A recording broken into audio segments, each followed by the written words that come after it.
Night is a good time to be with oneself. If you are lucky enough to find yourself the perfect company, night is a bliss. Otherwise, it is better to be on your own. Mr. Gregory likes to spend his time mostly by himself, doing some writing and reading and musing. Mr. Gregory, as usual, was by himself when all of a sudden he felt a slight pain and a twitch on his left chest. Nothing much. He put his head down on the table to give himself a break. The pain increases sharply, almost unbearable, but quickly relaxes, and he feels light. He feels good, almost rejuvenated. Raises his head to resume his writing when he receives the shock of his life. On his table, he sees himself, head down, clutching the left side of his chest, with a pen and paper still on the table.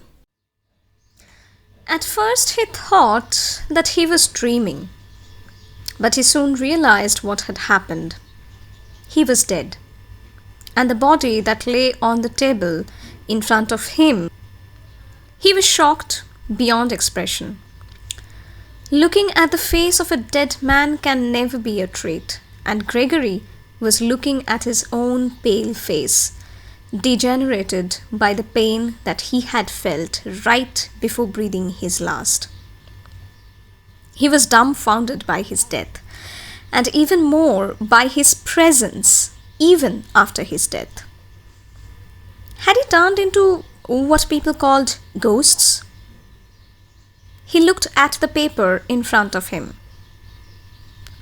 I regret to inform you that I will not be able to attend the invitation. How ironic, he thought. And it was at this point that the pain had pierced through his chest. He looked at his own face frowning at him. He was indeed in a lot of pain, but it had been for a short duration, and now he felt light and free from any kind of pain. He slowly moved away from his body, looked around the room, and then looked back at his body, which lay still, which lay dead. Gregory had often listened to ghost stories with disbelief. Of course, none of them were proven. They were simply assumptions or fictitious hearsays. Ghost stories were nothing but mankind's hope of attaining immortality. And yet, here he was, standing and staring at his own dead body. He once again tried to recall the events of the evening in hope of remembering the time when he had fallen asleep. This was obviously a dream. This had to be a dream. He tried slapping himself in an effort to wake himself up. He tried to jerk his body out of sleep, which of course he couldn't, because adhering to some of the afterlife theories, he was indeed unable to touch his body. The next phase of Mr. Gregory's death came when his whole life flashed in front of his eyes. With nothing much to be repentant about, Mr. Gregory's life had mostly been a string of successes. One after the other, his achievements, both as a student and a lawyer, had earned him fame and respect in the society. His clientele included a range of politicians, businessmen, and powerful people who make and break the world on a daily basis. If only he could have lifted the telephone and made a call, some of the best doctors in town would have been at his disposal. But alas, death had given him no chance. Gregory looked at his watch. It was just past midnight, and nobody would even look for him until the next morning. The servants, only two stayed at night, were in the room allotted to them, while he had the whole house to himself. He had never felt any urge to get married or father children and had wanted to carry on the family name by means of scholarships to law students and charities and donations meted out to different organizations. Although some of these plans were in place, he wasn't quite ready to give up on life so early. He thought to himself, and obviously, there was a way to check onto his death in one more way. He decided to walk out through the closed door of his study. If he could, he was indeed dead. He braced himself for his moment of truth. He walked out of his room as if the door was simply a dream, a figment of imagination. He found himself in the long drawn corridor leading to the staircase and bearing on its walls the portraits of his ancestors, all of whom had done remarkable things in their lives. Walking or almost gliding by those life-size portraits, he was still trying to grasp the importance of what had happened. Not constrained by any physic, he would either proclaim himself to be the most powerful or he could imagine himself to be utterly powerless. He started walking through the faintly lit corridor, looking at the portraits of his august ancestors who have often inspired him to do great things. Today, however, an uncomfortable thought seized him. If he could wander post-demise, was it possible that some of his ancestors would be there as well? Could they think of it as an opportune time to make their appearance in front of Gregory? Was he ready at all to face those ghosts from the past? He looked at the dark corner at the other end of the long drawn corridor and thought that he saw only slightly a shadow inching towards the wall, as if trying to make itself invisible, but crouching and waiting for the right moment before prancing onto Gregory. This particular shadow, Gregory thought, might not be his ancestors, but of different entity altogether. Could it be that all his life he had been surrounded by such creatures and had simply failed to perceive? Was he now one of them, he wondered.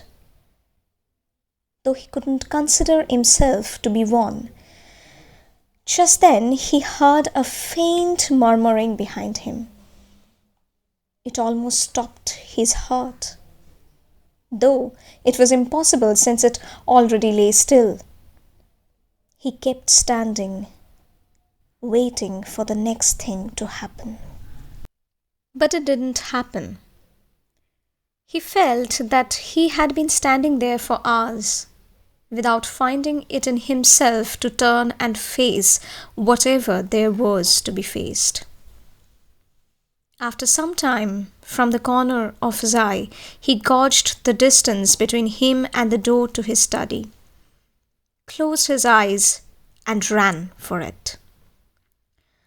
Once again, in the room with his dead body, he felt he wasn't yet ready to face the dead. But what guarantee was there that, like him, those shadows wouldn't simply pass through the door into this room? This thought paralyzed him once again. In order to free himself from the grip of his terror, he considered looking at his body once again. There was something different about his body. Now that he looked closely, he noticed that his lips had turned blue, which was curious since it could only happen if the person has been poisoned. Was he poisoned? Who could poison him? Who could have gained from his death? The answer to that last question was many. Yet he was unable to understand who could have gone to the length of murdering him. He carefully went through his day, everything that he had done, everywhere that he had been to, and every food that he had consumed. He remembered something curious. He went straight up to his body again and checked his right index finger.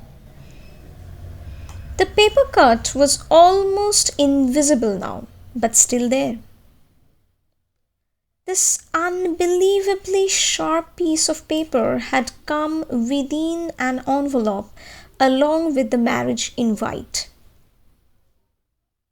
The paper had been curiously wrapped around the invitation card and was now lying in a corner on the floor, almost resembling a serpent. He remembered how delighted he was on receiving this marriage invite. It was the daughter of a close client. She was a little girl when he had first seen her.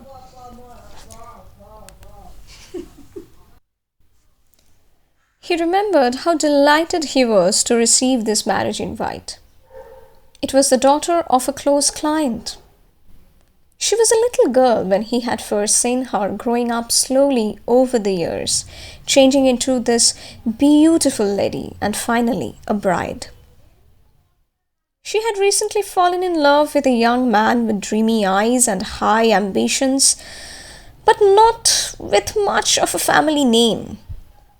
He remembered talking to Mr. Wallace, Gregory's client and the bride's father, about giving this young man a chance, to which Mr. Wallace had agreed, and that meeting between Mr. Wallace and the dreamy-eyed boy had culminated into this marriage. Unfortunately for him, the date coincided with something important, and so he sat down to frame a reply. I regret to inform you that I will not be able to attend the invitation. But there was absolutely no reason to believe that Mr. Wallace would try to harm him. They had been together through thick and thin. They have supported each other and looked after each other. The one thing that they had not done was calling each other friends. They knew that in real world there were no friends. Both of them were realists, hating to give in to unrealistic notions. So what could have happened? He kept on staring at the photograph that had come with the invite. The photograph was of Mr. Wallace with his daughter and his son-in-law on either side. Mr. Wallace stared hard with his hawk eyes.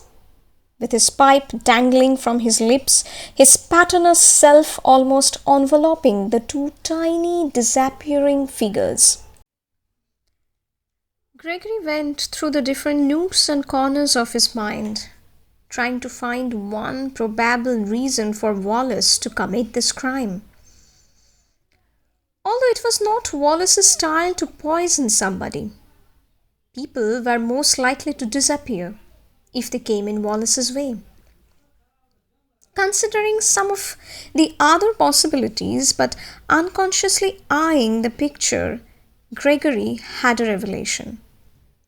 The dreamy-eyed, ambitious boy had appeared familiar to Gregory, but he had on the previous occasions failed to give it a context.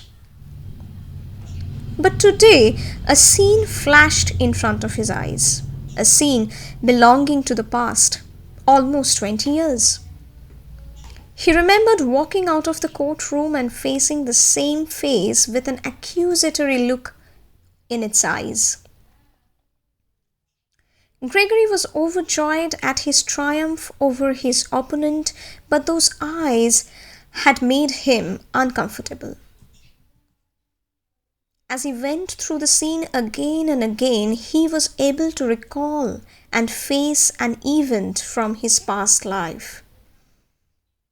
The client was Mr. Wallace himself, whose car had unwittingly caused someone to bleed to death.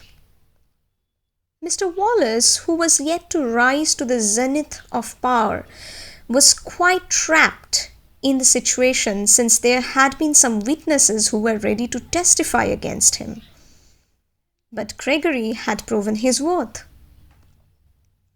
When the offer of a lump sum compensation was unable to sway the victim's widow from her demand of justice, Gregory made sure that the case fell flat to its face in absence of admissible proof or witness. After all, that was what he was hired for. The day of victory had been one adorned with a heavy shower from the heavens. But though everything looked hazy, Gregory could still feel the piercing eyes of the widow, who was standing with a little boy by her side.